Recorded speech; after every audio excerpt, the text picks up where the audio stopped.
Okay, so just so I have an understanding. So right now, you've got this new scene developing with Sketchy Bongo that's doing really well in the clubs. You guys open up the mansion, okay? Yeah. At the same time as that's happening, Run DBN is going on. Yeah. This whole culture, which is a culmination of this new type of hip hop, classic hip hop that you guys are playing within the clubs as well, and this new crump scene, it's creating like this melting pot that's developing new artists. Uh, what I've heard from people, and I know you probably don't want to name drop, but I've heard that guys like Gemini Major, guys like Nasty C, Yeah. they were kind of bred out of this era of hip hop in Durban. Yeah. So, yeah. So I can speak to those names specifically. So Gemini Major, yeah, he was definitely part of this. He was bred out of that culture. I can't really speak for Nasty because Nasty's younger. Like he was a bit younger. So he might not have been exactly in this exact scene, but he definitely would have come. And the thing is, like, Nasty was part of Wolfpack at one stage. Oh, So he was part of like the later generation of stuff that I was doing. When Aewon Wolf popped off in the Wolfpack. So he was definitely a part of that story. As Nasty C coming up. But I couldn't speak to his formative period before. years. Yeah. Because like if he was there, I was way too young for me to even like notice. I only heard of Nasty when he was like 15. Oh, geez. And Yeah. by that time, it was like 2011, 2010.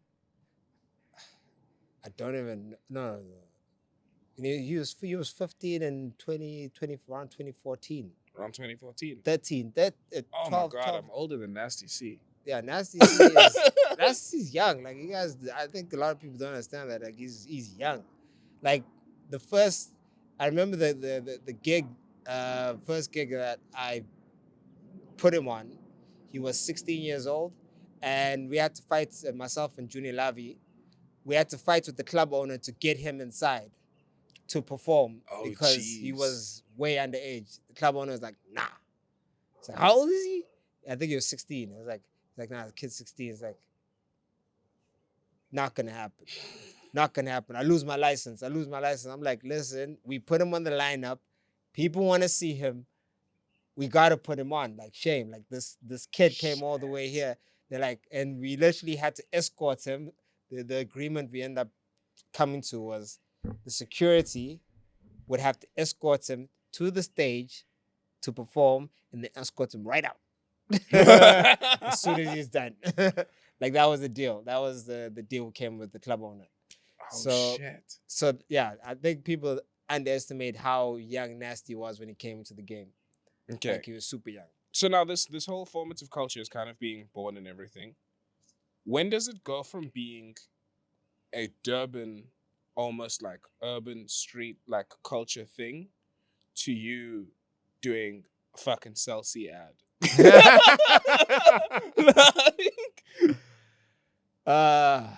Okay, so this is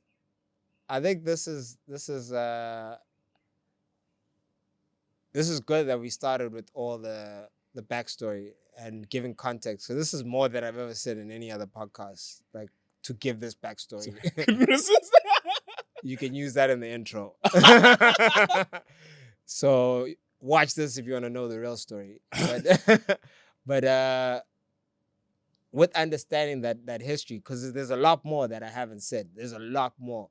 I think you got a good understanding of how I had positioned myself in Durban and in creating.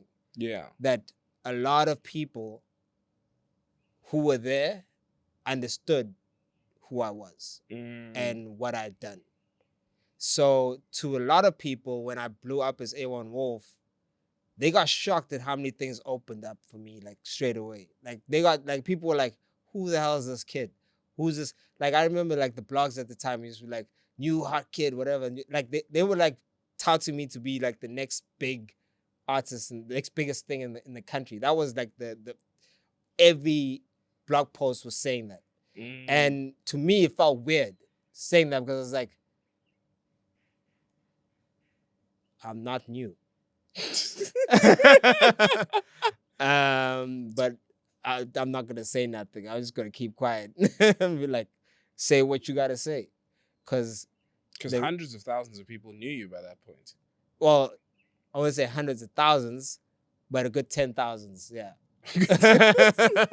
Good 10,000s that knew me from Durban.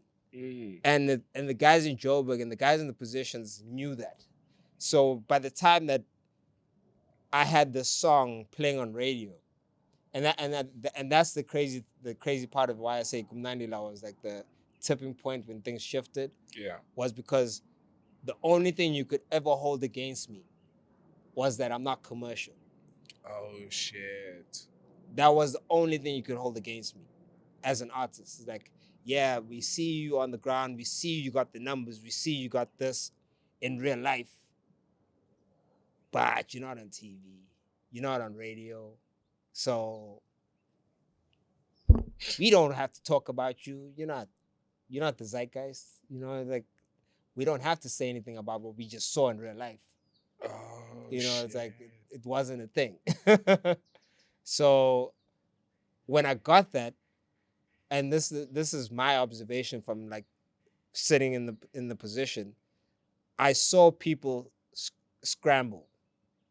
Guys I already knew. Like I already knew the producers, a lot of the TV shows. What do you mean scramble? Like if they were like, oh my gosh, okay, now we need to get this guy. We need to do these things. Something like that. Pretty much they were like, now we're like, okay, can I get you for my show? Can I get you? Can you come on? Can you? Guys who I spoke to him like, yo, can I get on the show? Be like, hey, bro, you're not the market. Like this market's kind of different. And it's like they always had reasons to not put me on, and it was okay. I understood because I was like, yeah, the stuff is kind of out there, so I get it. Like TV doesn't know how to digest something like me, and I was okay with that. And I was like, we're gonna aim for out of the country, and then they'll accept us when we come back. Because at that stage, there were a few artists doing that. They were doing that, and like Koolkat.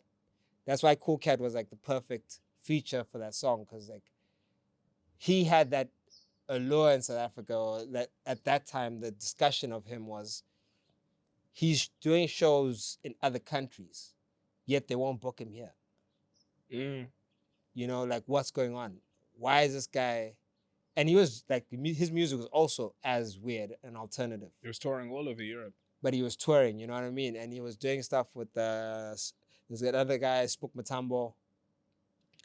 There's a few guys of that era that were doing like alternative stuff and getting booked overseas, but not here. Like not doing anything here. Or not being talked about here, really. So it was like, we were like, okay, fine, we'll just sit in that vein. We'll just be part of that club. That's what we thought. We were like, it's fine, we'll fight for that. South Africa is always going to be slow with things, and it's okay. Like it's the way that's just going to be the way it is. Yeah.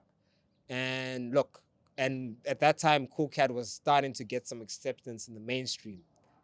And the timing couldn't have worked out perfect because I think he had dropped his Gosheshe verse. Oh, shit.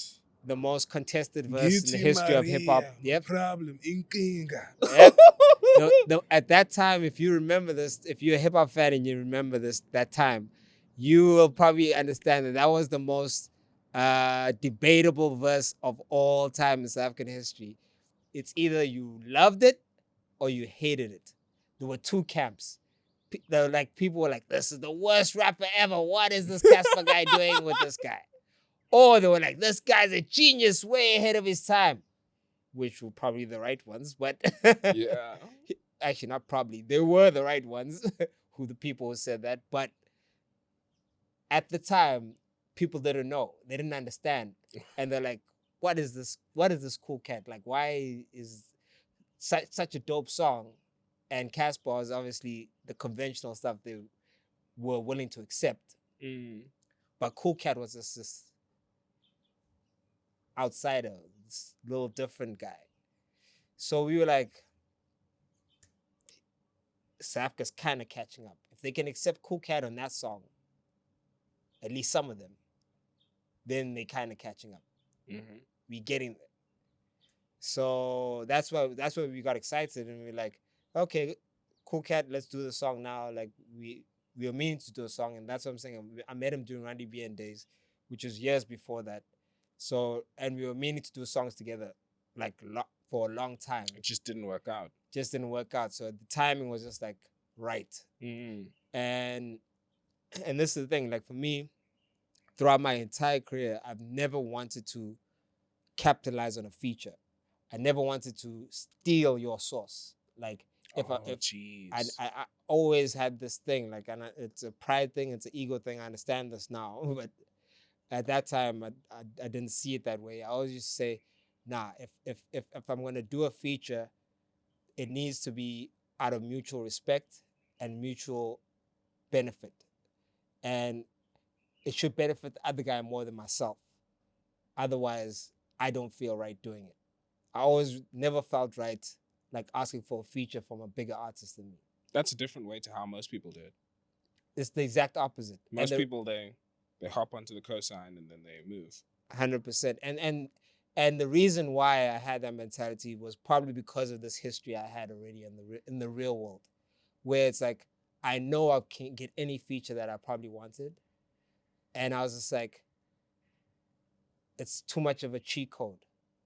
It's way too much of a cheat code. And if I do it, I know it's going to be parasitic of me because I've already experienced a lot of parasitic entities in the game.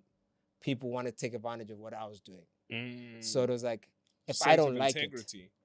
So I made it part of my, and throughout my life, I've had always this always shifting my principles and standing by it. Whenever I believe something, I stand by it, whether it hurts me or not. I used to stand by it regardless. Which is why now I understand that's all ego, actually. As much as we can justify it, it is at the core of it ego as well. Mm-hmm. So at this time, to me, it was a principle thing. It was like, I will not do a feature. So Koolkat felt like the perfect feature. Because I was like, yeah, you get a benefit because you're not as big as everyone else, or they don't appreciate you here anyway and stuff like that. I've got people in the real world here. I can put you on my platforms or my stages, and at the same time, you can put me on whatever you're doing. It's mutual. So we can work on this together. So it made sense to me. And I appreciated what he was doing, and he appreciated what I was doing. So I was like, cool. That's a good feature, and we did it. And the time was really perfect because Koolkat was now buzzing. And I still think to this day, that's probably why we got playlisted on 5FM. Because of that, yeah. Because he was on this other song that was really hot at the time, Kusheshe. So they were just like, oh, so all the stars kind of just aligned in that moment. Yeah. So then from there, the big switch happened where you became almost a national star. It didn't happen immediately. So Kumnandila was like the break where suddenly now I'm getting the calls, and I'm gonna give a shout out to a brand here. I don't usually like doing that, but I'll give a shout out to Red Bull, because Red Bull was like on the ground, and they were always like supporting the alternative. Like it was their thing. They looked for alternative and they tried to like support it. So they found us and they were like, we dig what you guys are doing. Like this is kind of cool stuff. So they used to give us our first few checks. Like we used to get paid by the events we used to do at the Origin. And I used to get most of my money from non-DVN events, not really from my performance gigs, but more my club things. So the performance stuff wasn't really paying. It was doing events that was paying. But the performance stuff was like what we were trying to build. And then Red Bull came through and they're like, we'll pay you for your performances. And we're like, what? Shit. Sweet. That's we happy to do that. Like, and they started like paying us for gigs and started like putting us in places like on bigger lineups and stuff. Cause like we gave them enough clout from what we were doing on this side. And at the same time, they appreciated the alternative stuff we were doing. So then they'd give you all the reach they could. Yeah. So they gave us quite a lot of assistance in that. And then it all like kind of helped each other, because eventually the brands other brands were paying attention. And those brands were paying attention because, like I said, the backstory, they knew me. A lot of them kind of knew me already. And they were now watching everything I was doing. Typical fucking media. I'm sorry. Yeah. It's like you can know everybody, but until you have something to give them, it doesn't mean shit. 100%. Typical.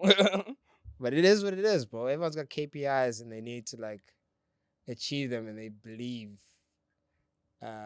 whatever they believe to achieve those KPIs. Straight up. So I'm not mad at anybody. I appreciate the fact that they actually paid attention. That's a good way to look at it.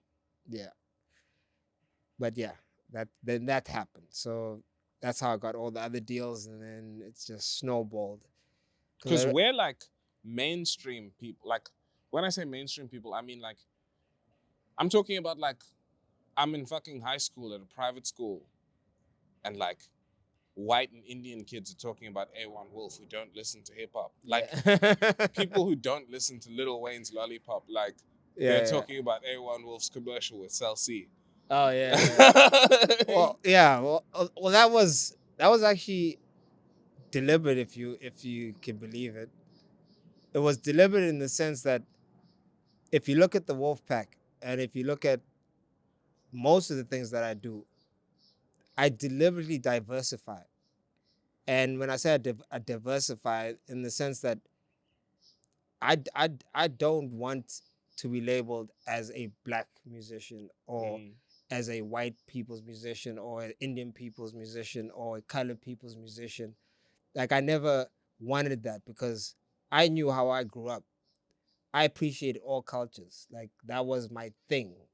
Even though, like, I lived in a township, I still appreciated things from Indian culture, white culture, colored culture. Like, they were all things that I kind of identified with, and people call me weird for identifying with them, because it's like, that's real for me.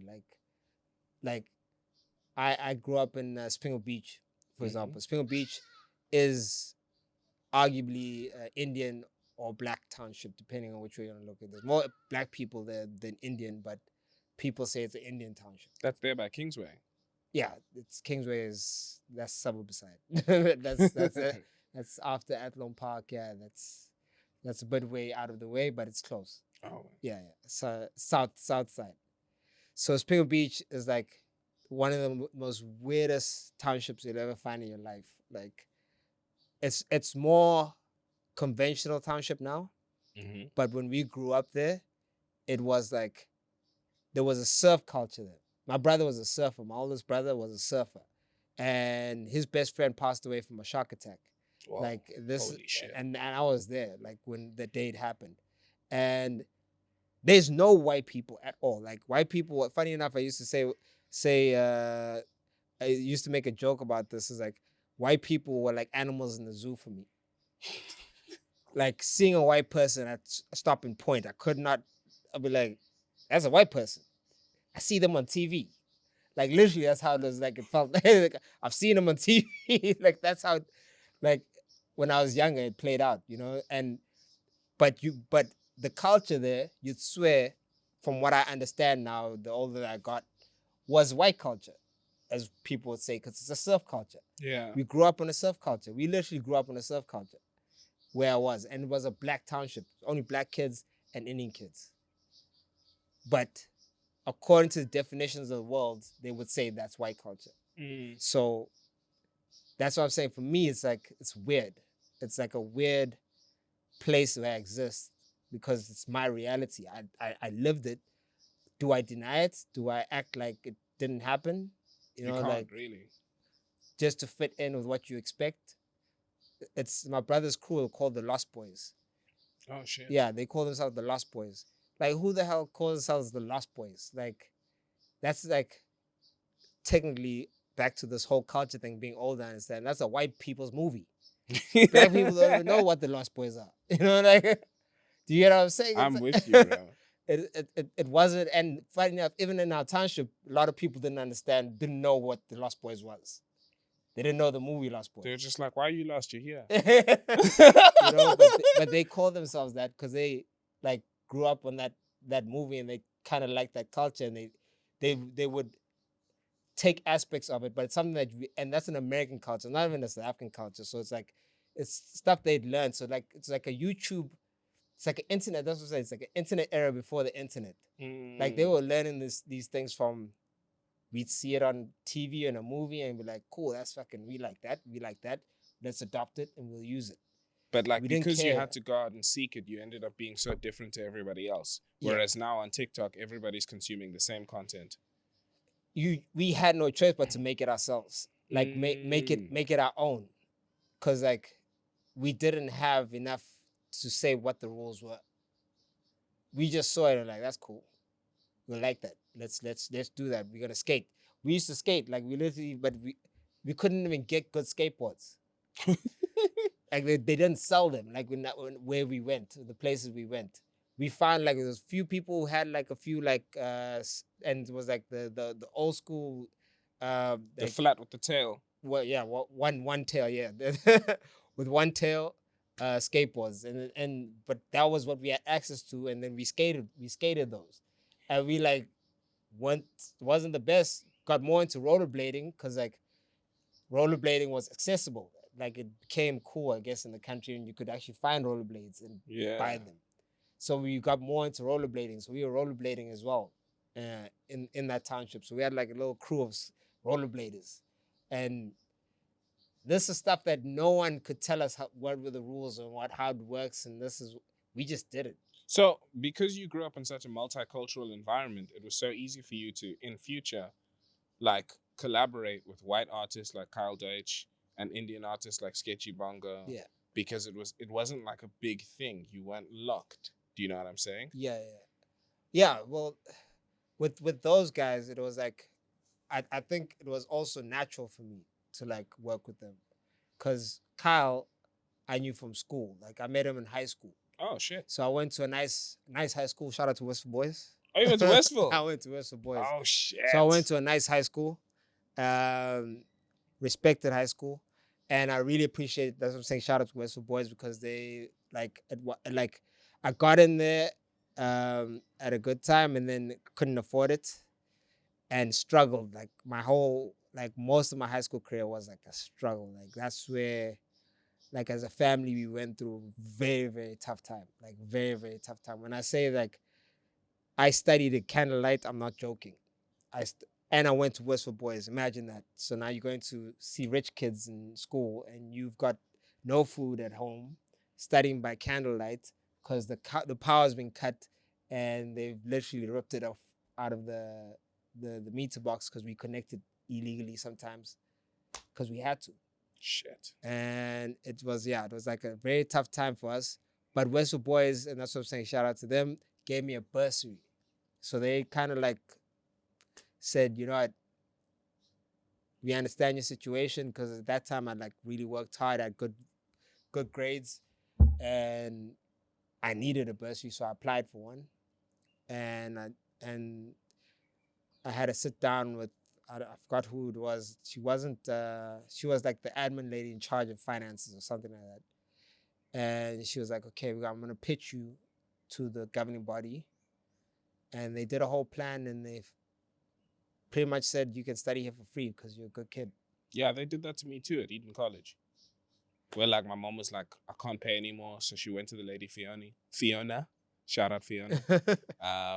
And then Fiona was like, no, Sipa's a pretty good kid. He's got like really good marks. And they went to like the school board and then they pitch you and they're like, hey, listen, we've got this kid that Yeah. parents can't pay. And then they're like, sweet, nah, he can finish. It's cool. And then you just keep your head down. No, don't muck around.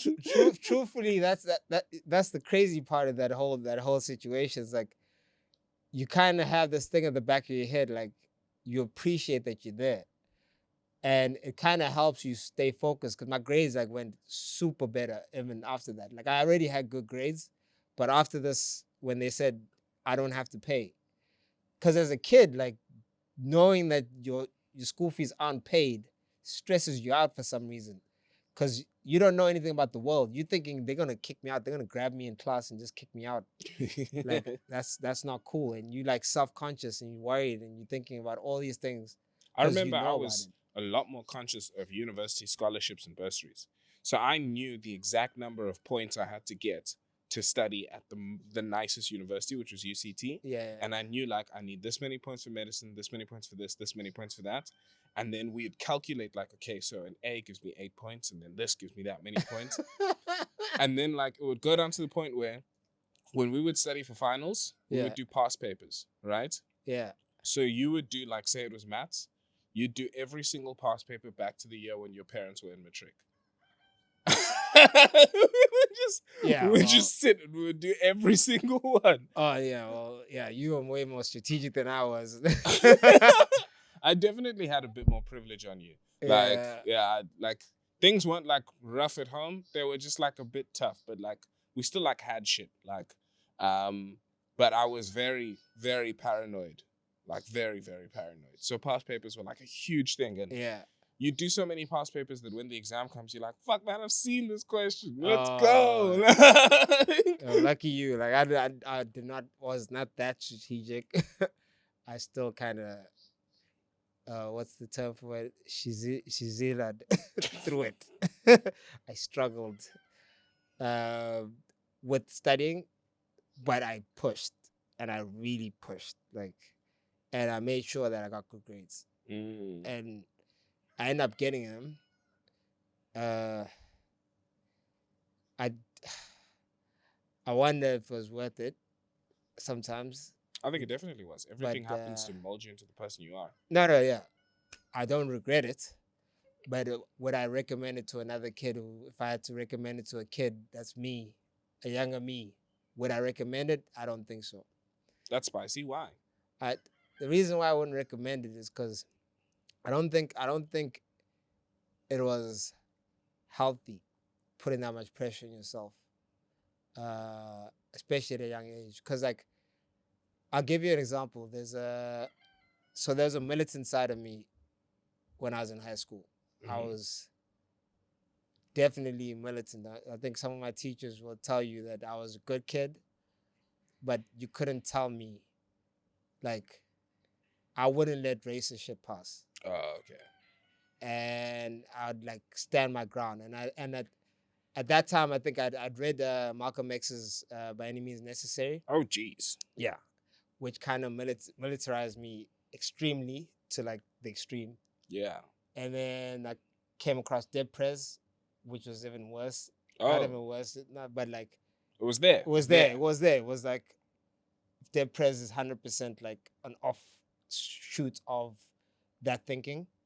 And then I think when I started reading more about Malcolm X, kind of balanced me back. But like as a kid, when your prefrontal lobe hasn't fully developed yet, you are very emotional and you really believe things. So at one stage, I really believed like white people were the devil. That's deep. Like, because that's what they said. That's what Malcolm X would say. You know, Malcolm said white people are the devil. They can't help themselves. It's the way they are. They built that way. And I believed it. And I was like, yo, Malcolm X is coming from a serious place. This guy's smart. Like, I listened to a lot of the things that he said. I agree with him on a lot of things. There might be something to this. And it was crazy because it was contrary to my experience, because a lot of my close or people that I liked in school were actually white. And I even say to them, like, joking, I'm like, bro, you're the devil, but you can't help it. But I still love you anyway. Like, you just can't help it. And a part of me genuinely believed it. And that's what I'm saying. Like, there was that militant side of me in high school. And I think it was But how does that tie into like studying and pushing yourself too far? And that's what I'm saying. I think it was a result of my anger towards the system. And my anger towards the fact that I was straining myself with studying and doing all these things, yet I see the privilege that every white person has, but they don't appreciate. And I'd say to myself, and I get angry and want to rationalize it and give it meaning. That's why I was so easily indoctrinated by this. And that's why I'm saying I wouldn't recommend it, because I feel like a lot of people are indoctrinated because of pressures put on society on them. So I definitely agree with that line there. But like for me, I viewed it kind of differently in that there were a lot of extremely rich kids around me who didn't work as hard. And to me, they just looked like idiots because I felt like they're never going to earn any of the things that they have in life. And for me, I've always had this belief where when you're young, you need to push yourself as hard as possible until you break, until you burn out, so that you understand where your limit is. Yeah. Because there's people who are 40 years old doing fuck all with their lives who don't know how hard they can push. Yeah. And they're just blobs. They're just there. Their existence is just pure comfort. And then they complain about how they don't have this and that in their life. But the thing is, you've never seen how far you can go. So I always think back on like, I remember being in matric and it's like 2 a.m. and I'm studying for this maths paper and it's like the 6th past paper that I've done. And I'm on like my 4th cup of coffee. I fucking hate coffee. I don't drink coffee to this day. I'm on my 4th cup of coffee and I'm just thinking like, no, this shit is going to be worth it. This shit is definitely going to be worth it. Yeah. And it was like, I enjoy that because that translated in my life to, we're on season 2 of Glam Nation. We've been shooting for 18 hours. We started yesterday at 4 o'clock. Now it's 8 o'clock in the morning. And I'm still here and I'm doing push-ups so that I don't fall asleep. Like, that's like how I translate in my mind, is that it's like, okay, now I can push even harder. Yeah. And sometimes when I look at my life now, I think that I've gotten too comfortable and too squishy and too soft. And I want to get back to that space where I could take myself to those places, but then do it for the things that I want now, not the things that I'm told that I want. Yeah. No, see, I agree with what you're saying. I do believe there's a place for adversity, and I think it's definitely a character builder. Going through tough times does wonders for people. The only thing, and this is why I say I wouldn't recommend it anymore. I used to recommend this all the time. I'm like, listen, you gotta earn your stripes. You gotta do this. You gotta go through some tough times. You gotta. It's important. Like it's gonna make you better. Mm-hmm. Is the reason I don't recommend it now is I've got a further understanding that just because something worked for you or works for me doesn't mean it works for everybody else. It's paradise syndrome. Yeah. So I don't know paradise syndrome, but it's like one person's paradise is another person's pain. Yeah, okay, there we go. So with what we went through, we can convert that into something that's good.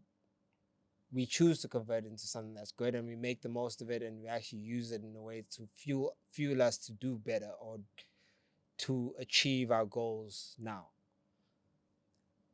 For someone else, that could be the fuel that makes them into a serial killer. do you get what I'm saying? So yeah, you're right, dude. So I don't want to attribute that's good actually a things very good way to bad things anymore. Because like I know like directors at film school where it's like I'm trying to tell them you need to work hard and you do all this shit, and then they just fall into like terrible depression. And then they don't want to talk to me because when they see me, they just feel too stressed out by the idea of me telling them that they're not doing anything in their lives. Shit, okay. Yeah. So shots. So that's my okay. We are like crazy over time. Because we just like tangented quite hard. I wanna just quickly talk about this transition that you've made in your life, because essentially you're at the top, you had the Celsius commercials, you had tracks on the radio, you had Run Durban, and you were one of the first rappers who kind of took the money that you had made through hip hop and bought like real estate and turned it into a thing, which was the Warehouse. You had the Warehouse, you had the Wolf Pack, and then tragically, your father and your father figure both had strokes. Yeah. And that was kind of, from what I saw in your documentary, the switching point in your mind when you kind of started thinking about happiness and success differently. Yeah. Can we quickly just talk about that? Okay, I'm gonna try and be quick on this one. So, with the Warehouse and everything that I did with converting, I had like a strategy, and like I said, it was years of me being in the game and then getting the position. I was prepared. So not to make myself seem as if I'm special, it's more I had time to prepare myself. So the road being so long to my success, Mm. I was equipped to deal with it and know where to invest and put my money because I had experience. So that's why I You'd invested in the already done warehouse. the nigger rich shit. You Yeah, already yeah, got I the done penthouse. exactly. I done all the ignorant stuff before I blew up. So I had the opportunity to say, that's not where I want to go. That's not where I want to spend my money. Invested in actual things that matter. And this is another side people don't even know. Like a lot of the money that I had, I was like putting away. Like I was obsessed with having money like saved. Mm. And I'd put away in different things. I'd invest in different things. I just hold it, like investments. And people didn't understand that. Like I wouldn't drive. I could afford to drive a fancy car, but I chose not to. I'm like, I'm not gonna buy a car that's fancy right now.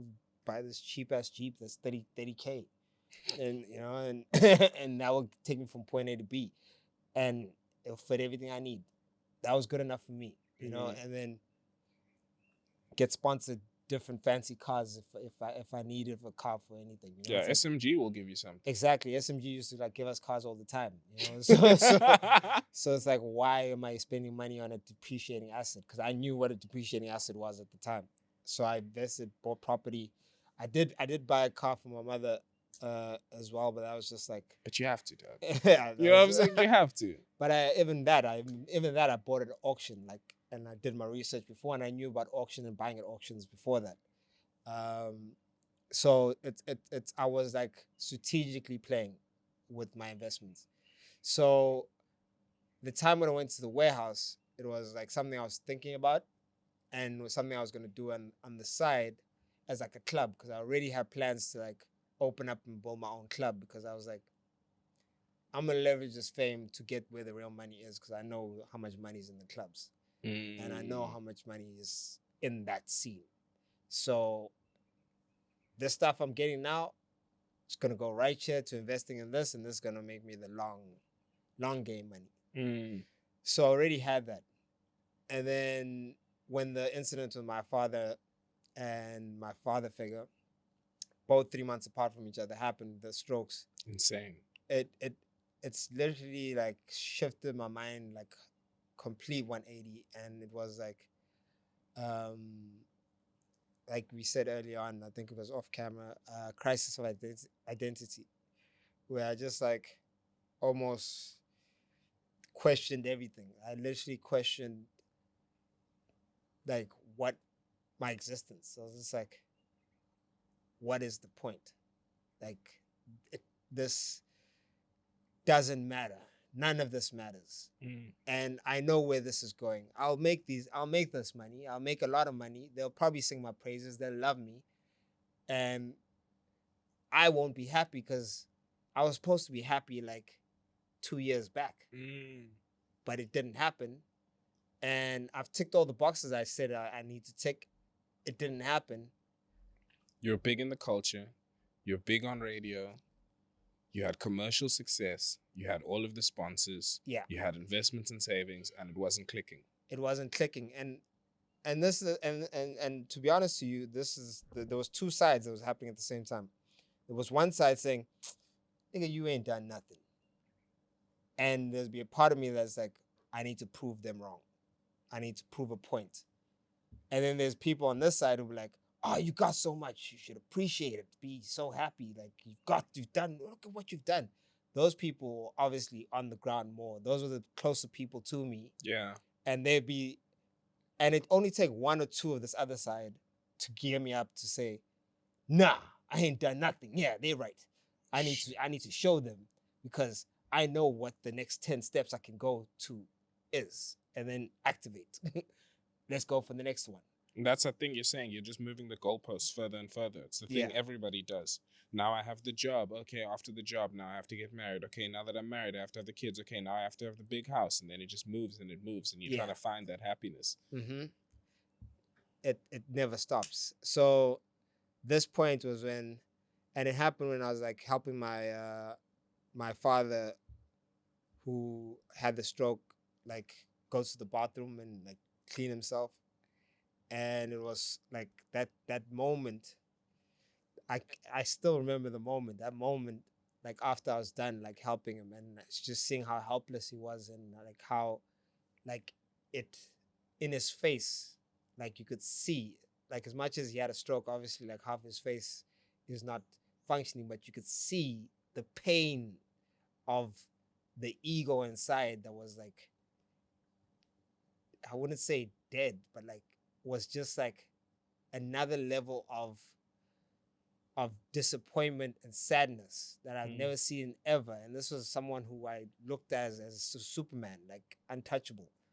And seeing that moment, like that switch on, and I just spent time because I took 2 weeks off of my like hectic schedule of that time because I was doing a lot of shows back to back, back to back. And because this was the second time and the first time that my father figure actually he died while I was doing these shows, this time I said I'm taking the time off. And when I took the time off with my father, I had 2 weeks to think. So in that 2 weeks, I sat and I was like, what am I doing? I can switch right back into doing these shows. I can switch right back into going full force and making as much money as possible, doing as much as they say I should do or think I should do. And sacrifice my health, sacrifice my happiness, because I won't be happy doing it. I'm not happy right now, so I probably won't be happy then. And just to make them happy or make them proud, because they're not happy neither. Everyone got their own problems. It's like, who am I doing this for? Like, and that's the thing, even if I give everybody who I know R1,000,000, they will still be unhappy. So what's the point? I'll never be able to please everyone. I'll never be able to please anyone, actually. They have to please themselves. I don't even know what pleases me. Like, and that was the realization. I just said, okay, you know what? I need to just spend time to figure that out. Like, what really makes, what's satisfying? When was the last time I was satisfied? When was the last time I was just like happy? And I flashed back to like a time when I was like, I think I was 12 years old.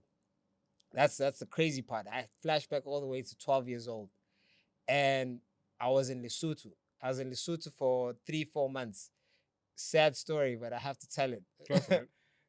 For 3-4 months, I was on my own in Lesotho with just my best friend at the time, or actually more my brother's best friend, but my Lesotho best friend, and like a caretaker old lady that was like watching the family house. My brother was supposed to be taking care of me, and he was left with money to take care of me. And back then, we were talking about cell phones and staying connected. My parents had no idea that I was fending for myself for 3 months. For 3 months, I was fending for myself. For 3 months because my brother was put in prison. He went to prison in Lesotho, and that's like the worst prison in the world. It's actually rated one of the worst prisons in the world. At the time, he's told the story, so I can say it. Like, I don't think he mind me saying it. I hope not. If you do mind, sorry. But he was in prison, and he didn't want my parents to know. So I was told, sends us to prison. He doesn't want the parents to know. Don't tell anyone. But I'm like, and that's the instruction I was given. But I was like, how I'm gonna eat? Like what's gonna happen? What's gonna happen? Like, I don't understand. And like I said, I had always principles that I stand by, and I'm like, never disappoint my brother. Like for me, it was like, I gotta stick. If he asked me to do this, I'm gonna do this. So I did it. And funny enough, like my best friend at the time was like, so I asked him, how do you chow? Like, what's going on? Like, where do we get food? Because we always had food bought and stuff. So it's like, we were growing food in the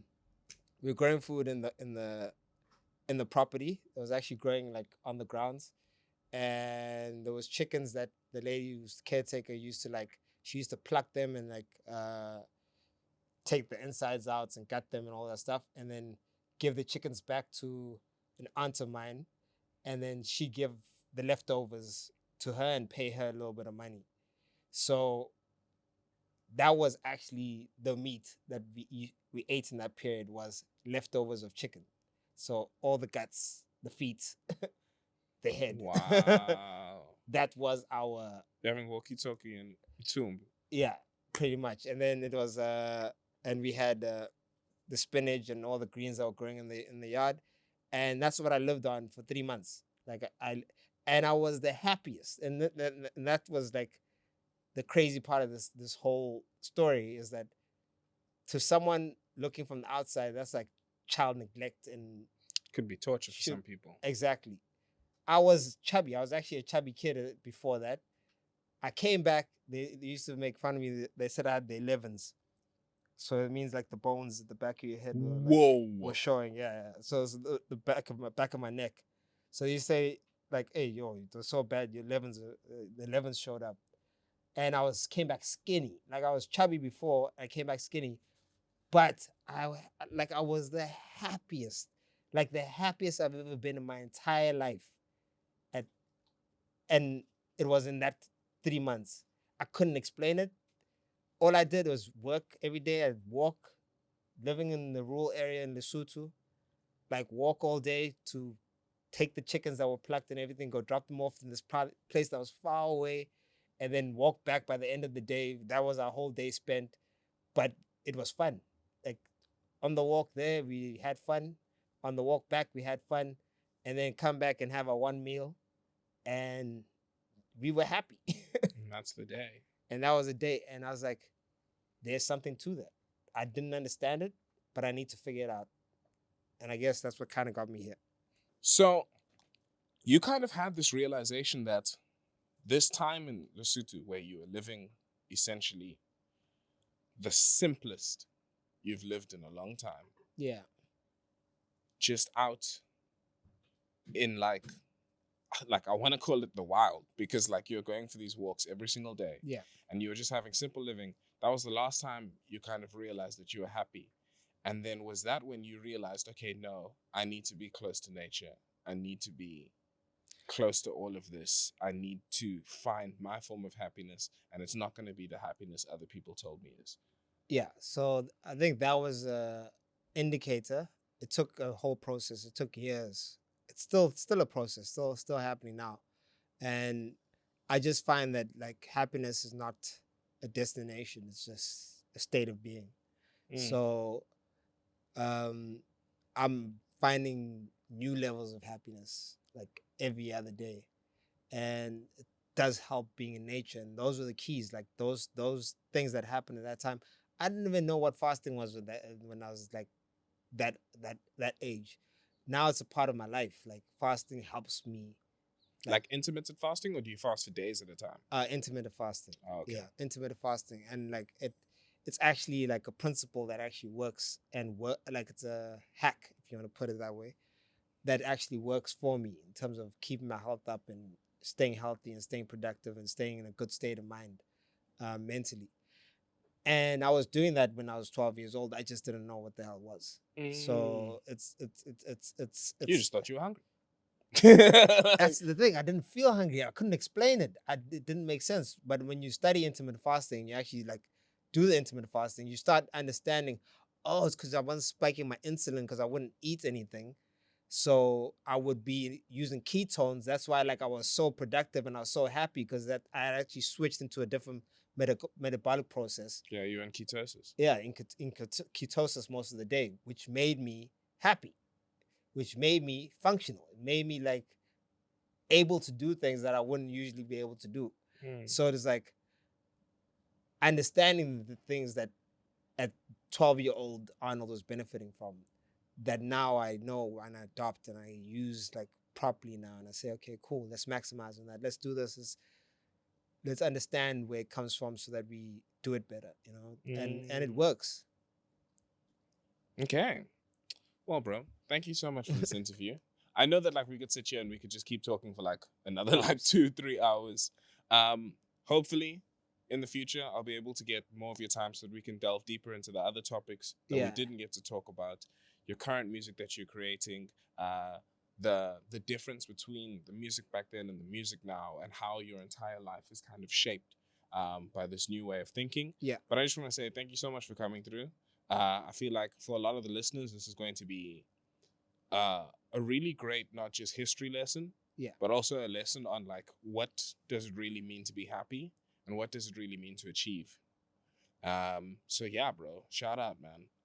Thank you for having me. And yeah, I think this will be part 1, definitely. Shout out. The history lesson. This is this is the history. I think I'll point everyone to this podcast if they want to know the history, because I don't think I'll do this again. Just that you were able to bring it out of me. So yeah, enjoy this. Watch this podcast for the history. Shut up, man. Thank